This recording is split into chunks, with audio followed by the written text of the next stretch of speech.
talk about today. And we're at a critical point. Now, just so you know who I am, I'm going to give you a little background on myself. I went to college at Penn State. I graduated with a degree in electrical engineering technology. I was hired out of college to work on nuclear submarines in Newport News, Virginia. We did weapons guidance systems. We did over-the-horizon data link communications systems, weapons consoles. So I want you to know that because I have a little bit of education. Secondly, I'm a father of 6, a grandfather of 5. By the end of June, I will have 4 more grandchildren, so I'll have 9 grandchildren by the end of the year. 2 of my children are married. They're both in the dairy industry. One is on my farm in business with me. Another one is on her husband's father's farm in business over there. These young people in our country cannot make it at today's prices. And the prices continue to get worse. Second thing we'll have is if we improve prices, so we need a pricing system that works, first of all, for sustainability. Everybody should talk about that today. Second thing we need is every time we get a sustainable price, we make more milk in this country, and we have flooded the market, and our price crashes. Happens time and time again. In many circles that I talk to, people don't want to hear, or didn't in the past, don't want to hear we have to control inventory.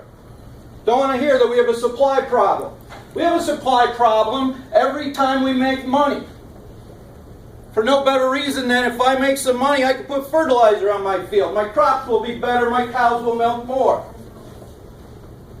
If I can put tunnel ventilation in my farm, I'll put tunnel ventilation in my farm. It makes cow comfort. Cows are comfortable, cows make more milk. We run right into a jam 2-3 years later. Every time. We have to get this conversation on the table. We have to get this conversation actually activated on. And we have to do something about it. We can work these numbers backwards. And I'll have handouts that I'll give you when I leave here today. But I did want to tell you this. My day starts off at 3:15 every morning. I go to the barn myself. I milk the cows in the morning myself.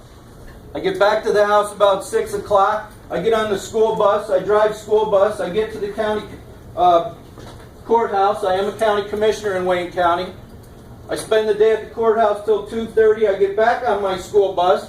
I drive the bus until 5 o'clock when I go back to the barn again.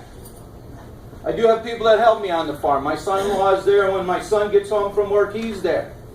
But again, down the path of they can't do this without outside income. They can't do this with having off-farm jobs. I used to be a director in DFA. Not because I liked DFA at the time. I was very unhappy with how they were treating their farmers. I was very unhappy with the representation farmers were getting out of their co-op. So I campaigned to become a director. And I told people, you're being cheated. You're being faked out. You're not getting good representation. At the time, I was very, very angry. So I got elected to the board as a director. I went to the meetings in Syracuse. I listened to the votes. Do you think Clyde Rutherford should have a birthday card? Yes. Should somebody get an anniversary card? Yes. Those are the kind of votes. Everything else was worked off of what they call a general consensus. Here's how they do that. They send out a survey to their farmer. Do you need tools to manage your risk? Well, any farmer that read the survey and turned it back in, probably about 30% of them, said, yeah, I need tools to manage my risk. Next thing you know, we have an insurance program that you have to take money out of your pocket, buy into the insurance program, so that if you hit bottom and you can still survive, you'll get a little bit of money back to offset your loss. It's like pulling your parachute after you've hit the ground. It's meaningless. Nobody is taking advantage of that program to make a meaningful difference in their operation. So while I was a director, I went to Kansas City, Missouri, to their big meeting. And I got up and spoke out there because I listened to National Milk. And here's where you guys from our representatives and our elected officials need to pay attention, because I listened to National Milk, and they talked about the wonderful job they were doing for their farmers. And after I got done listening to them, I stood up, the only guy to stand up, and I took the microphone and I said, I don't think you should be so proud of yourselves. When you go to bed at night, don't be so proud. You've ruined hundreds, maybe thousands of farmers. You've put them out of business. Drive across our country and see what you've done to it. Devastated us. As a county commissioner, I recognize in a farming district, Wayne County used to have in the 70s 1,200 farms. Wayne County in the 80s had 800 farms when I went into business. Wayne County now has about 58 farms. 58 of them. Because they can't afford to stay in business.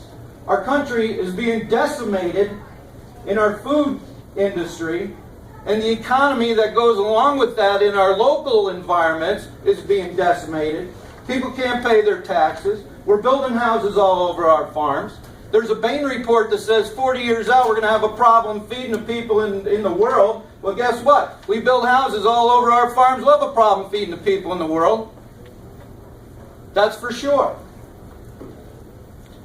So, to our legislators, you need to talk to farmers.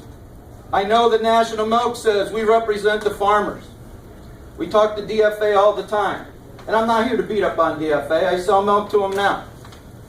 But DFA isn't the farmers either. They're farmer-owned. But if you want to talk to farmers, ask farmers to come to a meeting. They'll come. Go to see them on the farm. They'll talk to you. And the story you get from them will be much different than what you get from National Milk, I'm sure. So let's move on. I have papers that I will hand out to you today.